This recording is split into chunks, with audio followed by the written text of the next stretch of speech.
kelapa muda, kelapa darah. ini adalah kita sebut sebagai Bapak Ibu sekalian pernah dengar pulai? Alstonia solaris. Ya, itu ini pulai. Kemudian ini adalah ini mangga, manggifera. Nah, ini tadi mundu dan yang ini adalah durian. Durian. Ditanam di sebuah taman ya. Ditanam di sebuah taman yang dimana di situ keluar buahnya dan bisa kita identifikasi sebagai durian termasuk daunnya.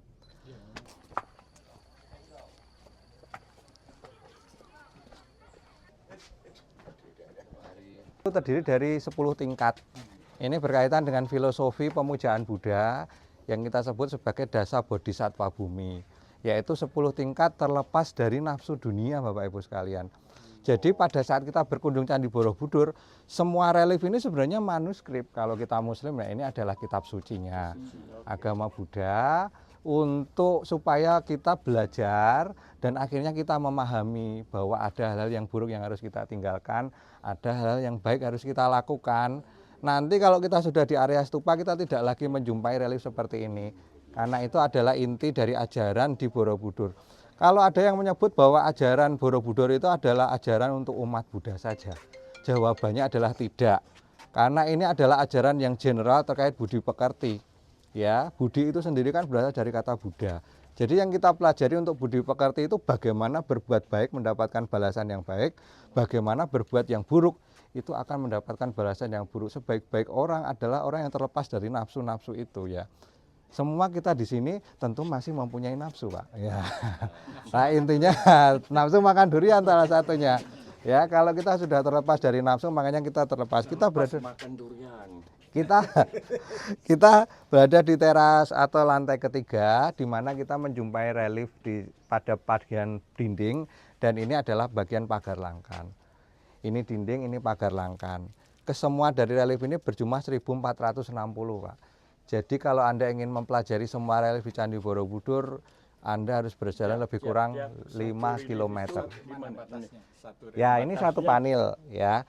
Kalau kita mau membaca semua relief di Candi Borobudur, kita harus berjalan dengan mengkanankan candi.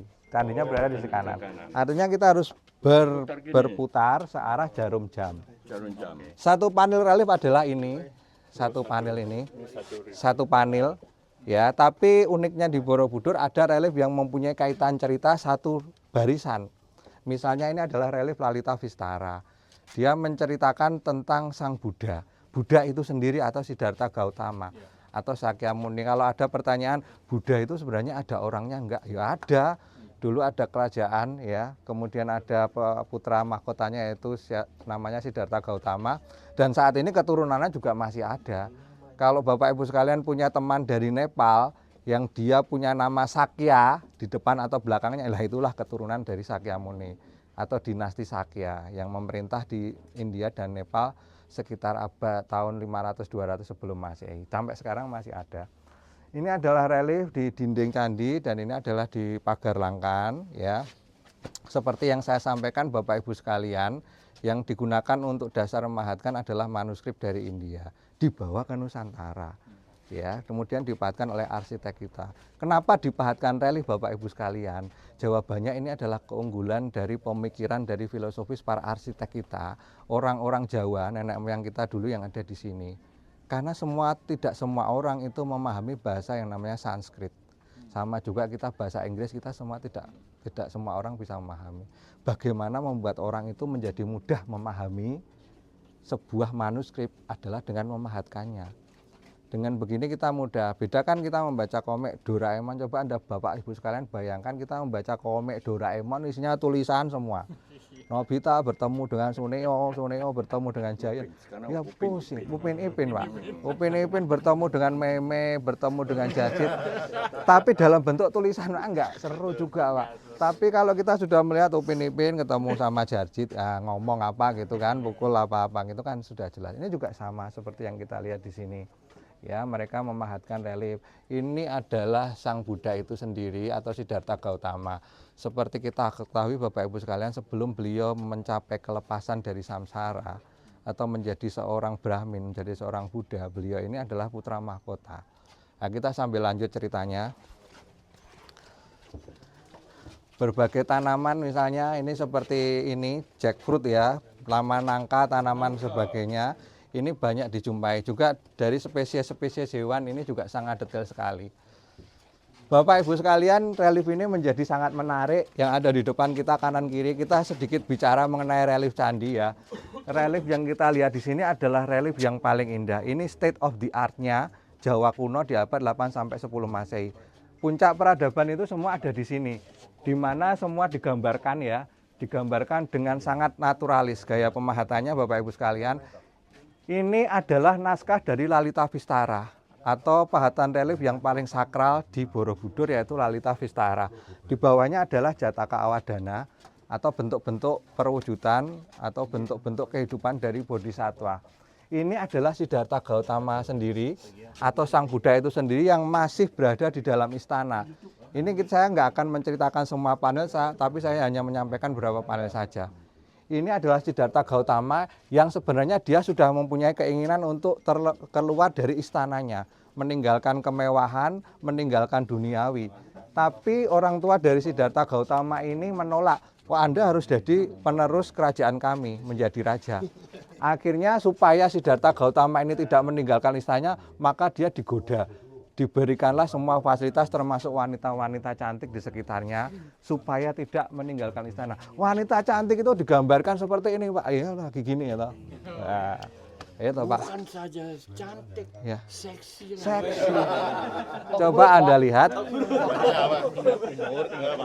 Itu yang bahaya tuh. Kamu tahu perut nggak? Itu yang saya perhatikan ini.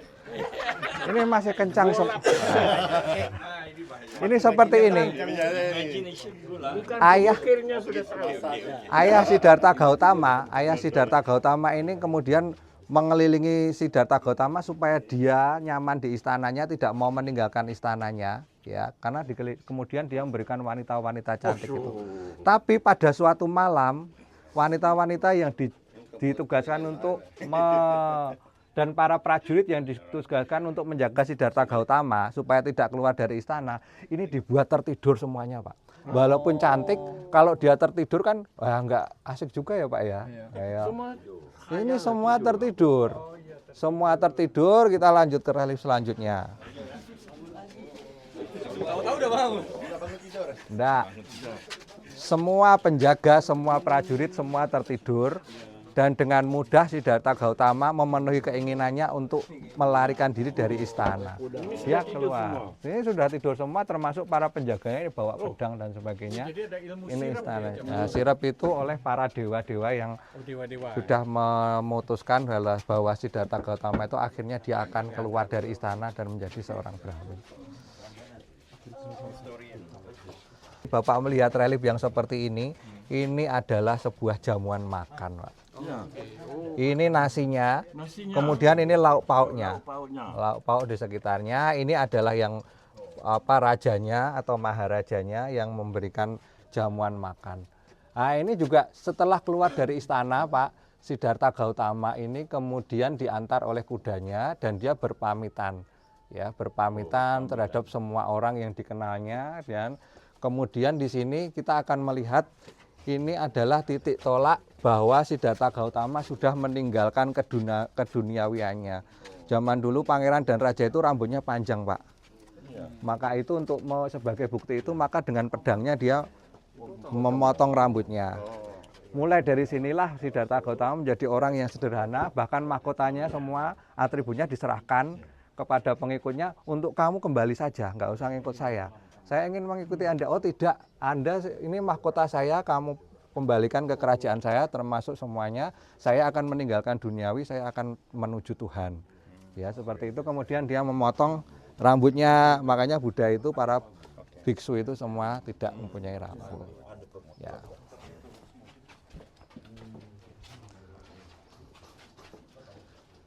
Ini beliau sudah belajar, sudah mulai belajar meninggalkan keduniawiannya. Berbagai spesies juga, tanaman juga bisa kita lihat di sini.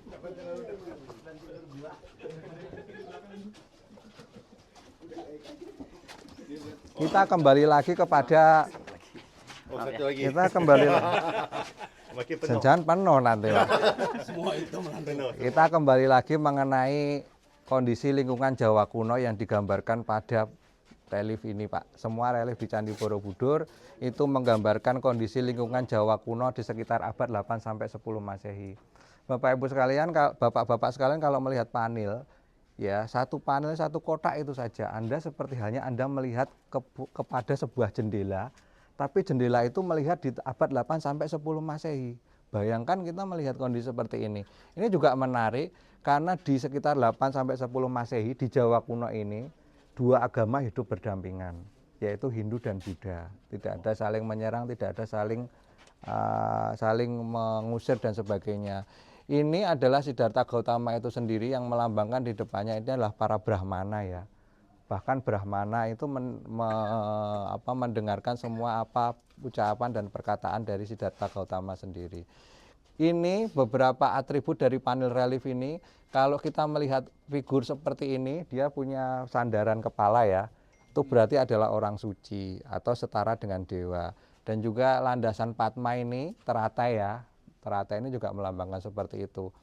Ini yang segitiga-segitiga ini, pahatan relief yang segitiga-segitiga ini melambangkan sebuah pegunungan atau lereng-lereng gunung atau gua. Makanya ini sebenarnya dia settingnya adalah di alam liar ya, termasuk juga spesies-spesies tanaman dan juga pepohonan dan juga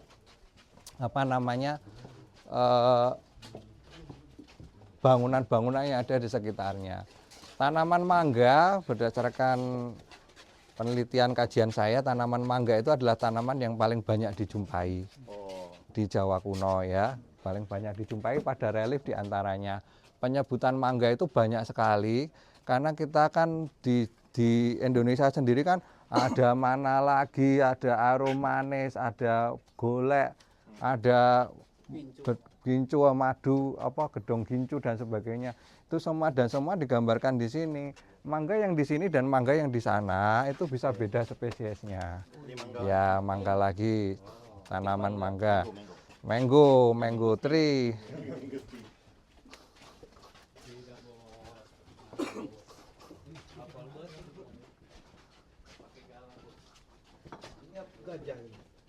Gajah.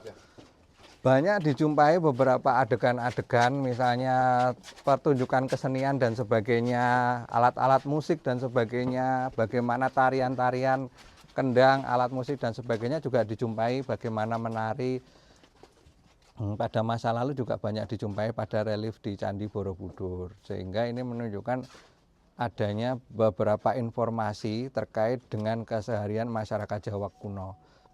Bentuk-bentuk seperti ini tentu Anda akan bisa membedakan. Kalau Anda lihat relief di India, di Kamboja dan sebagainya, itu pun dia tidak akan memanfaatkan panel seperti ini. Karena face-nya, bentuk wajahnya juga bukan merupakan orang yang ada di India ya. Bedakan Buddha-Buddha yang ada di Thailand, mesti bentuknya beda dengan Buddha-Buddha yang ada di sini. Buddha-Buddha atau image Buddha di sini ya bentuknya seperti orang-orang kita juga. Pipinya agak tembem, matanya ya enggak sipit ya, tidak seperti. Nah, seperti ini cocok ini, bener-bener. Nah, modelnya seperti itu. Ya, orang-orang. Tapi kepalanya seperti ini. Oh iya, ya. Ini arca hidup. Enggak, karena ini udah taubat jadi dipotong. Ini tobatnya. Saya sudah meninggalkan. Udah taubat udah.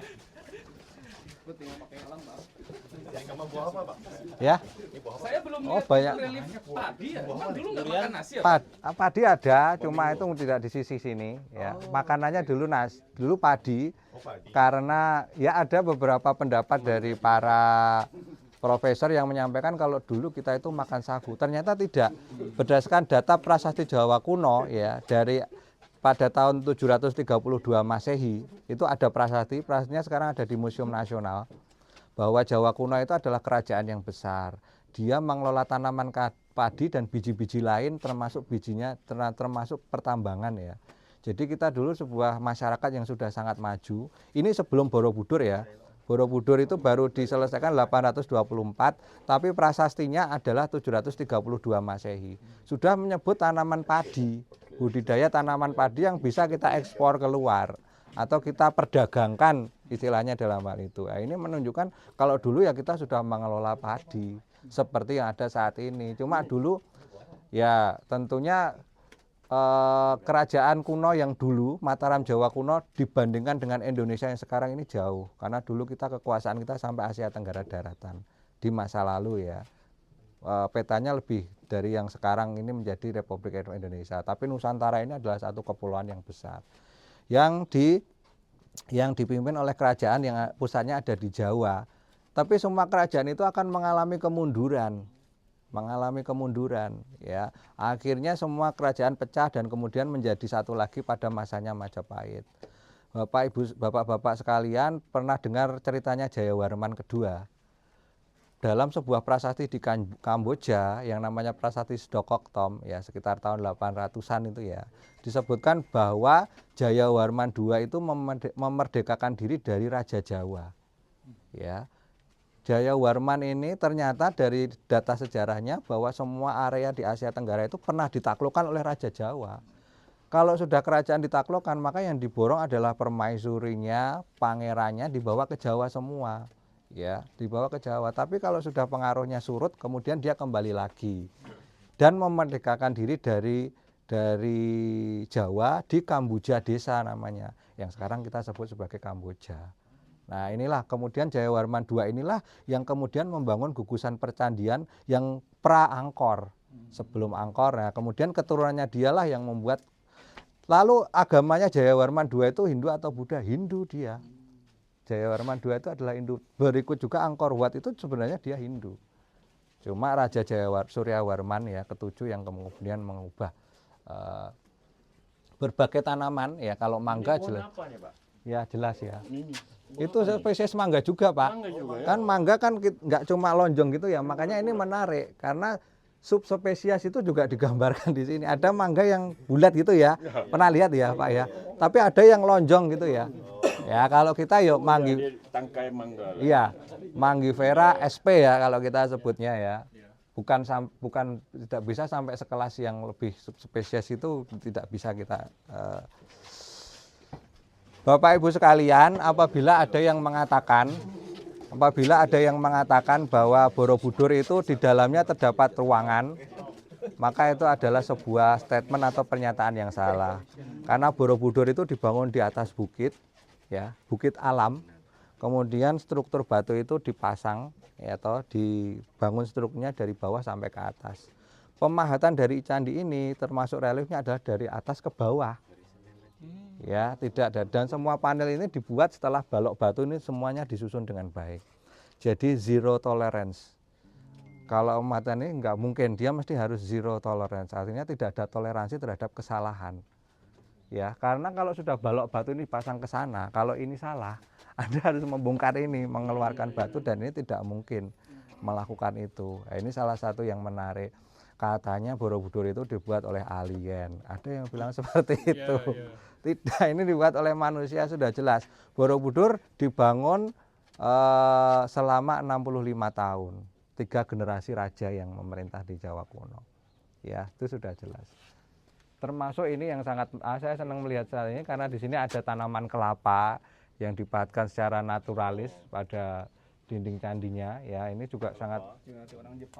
Kalau ini kita sebut sebagai parijoto ya. Ada pernah kenal parijoto ya, yang buahnya kecil-kecil itu ya. Buahnya kecil-kecil itu parijoto. Nah, ini juga ya buat rujaan itu cocok. Ini masih mangga, nah, mangganya juga manggonya tapi tidak yang bulat tapi yang agak panjang ya. Manggo.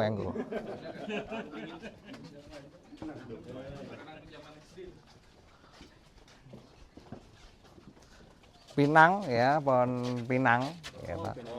Pinang juga banyak dijumpai di relief di Candi Borobudur karena kita orang Nusantara itu biasa melakukan kegiatan yang namanya nginang atau makan pinang dan sirih. Ya, nggak cuma di sini, di Malaysia kan juga masih berlangsung itu. Jadi sebenarnya tanaman-tanaman yang dipadatkan di sini itu mempunyai maksud. Tidak cuma dia menggambarkan lingkungan, tapi mempunyai maksud yang berkaitan dengan filosofi yang ada pada panel relief ini. Karena semua tanaman itu mempunyai makna, nggak mungkin dia asal saja ya. Asal saja naruh tanamannya dipahatkan suka-suka dia nggak mungkin, mesti ada pengaruhnya. Dan ini juga pinang, ini spesiesnya juga jelas sekali ya, pinang. Tandannya di sini, ini tandannya ya. Nah, ini pinangnya. Nah, juga pahatan-pahatan misalnya spesies-spesies ikan, ya itu juga dipahatkan. Rusa. Di tingkat keempat kita menjumpai sebuah spesies fauna yang juga luar biasa sekali ya. Karena kan badak bercula satu itu adanya cuma di sini ya, nggak ada di India. Bahkan manuskripnya itu dari India, tapi dipahatkan di sini seperti yang saya sampaikan tadi. Nggak mungkin semua yang bangun candi di sini, marilah kita membangun candi, bapak-bapak sekalian, kita harus dibanding dulu ke India. Nggak mungkin. Jangan-jangan sampai ke sana, pulang ke sini kena badai, kapalnya tenggelam semua, nggak jadi bangun candi, Pak. Jadi yang kita sebutkan manuskripnya dari India, kembalikan lagi, dia mahat ini berdasarkan lingkungan sekitar. Native species itulah yang dia lihat pada saat itu. Ya, seperti yang kita lihat di sini. Pak Ari, ada Ya. data nggak berapa banyak pemahat yang dipekerjakan di sini? Kita tidak bisa mengidentifikasi sampai ke situ, Pak. Tapi berdasarkan naskah Silpa Sastra atau Vasu Sastra, jadi semua pakem untuk membangun candi di Jawa, di Sumatera, di Bali dan sebagainya itu sebenarnya satu, Pak. Itu semua dari India. Tapi inilah yang kita sebut orang di Nusantara ini mempunyai sifat tiga, aktif, selektif, dan kreatif, Pak. Aktif, dia menerima. Hindu masuk, ayo kita meluk Hindu. Buddha masuk, ayo kita meluk Buddha. Ya, Islam masuk, mari kita meluk Islam. Kan seperti itu. Tapi dia selektif, Pak. Hal-hal yang sesuai dengan kehidupan dia, budayanya, inilah yang diterima. Maka walaupun kita saat ini Islam, kita masih melakukan kira pusaka keraton, di mana benda-benda itu mempunyai kekuatan magis, masih melakukan pohon-pohon dan tempat-tempat itu. Yang selanjutnya adalah kreatif, Pak.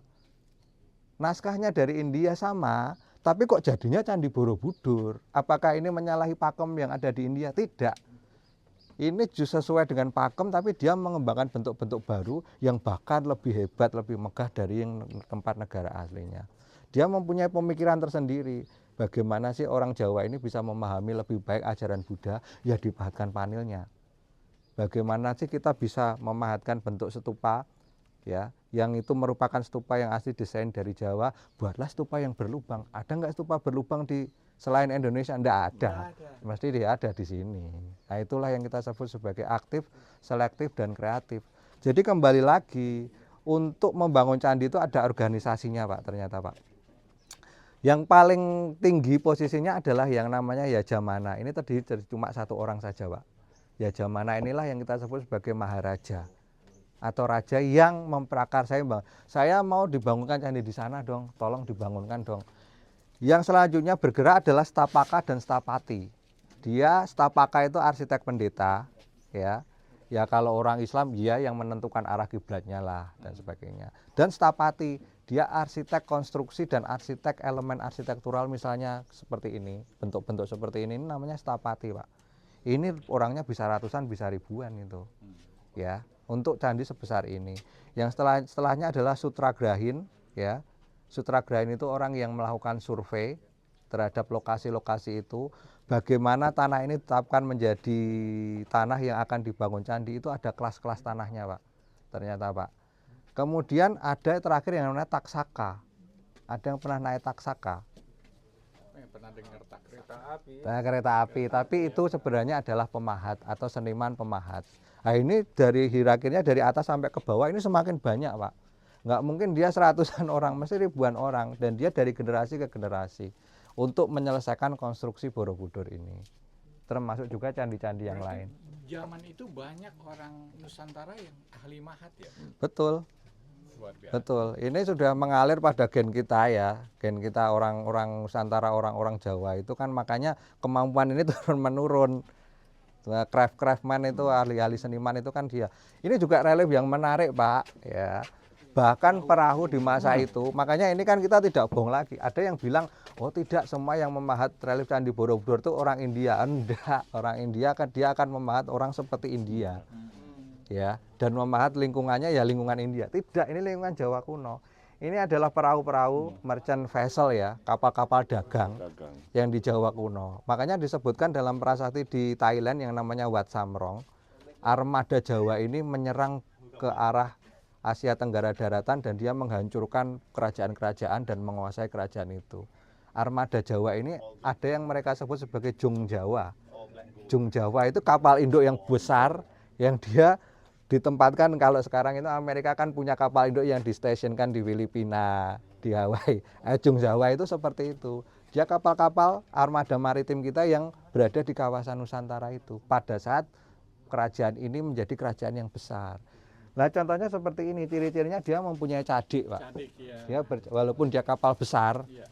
tapi dia mempunyai cadik, mempunyai layar, ya dan sebagainya. Dan ini juga rumah-rumah yang ada di Jawa kuno pada saat itu. Jangan dibayangkan kita punya rumah yang berada di atas tanah. Tidak, konstruksi rumah Jawa kuno adalah rumah panggung. Ini kan mirip dengan rumah-rumah yang ada di Sumatera, yang ada di Toraja dan sebagainya. Karena itulah memang budaya kita pada saat itu ya, yang seperti ini. Kondisi-kondisi di Nusantara ini terekam baik dalam relief-relief di Candi Borobudur, membuka kemungkinan kita untuk belajar pada masa lalu. Ya, ini termasuk juga halaman, pagar dan sebagainya.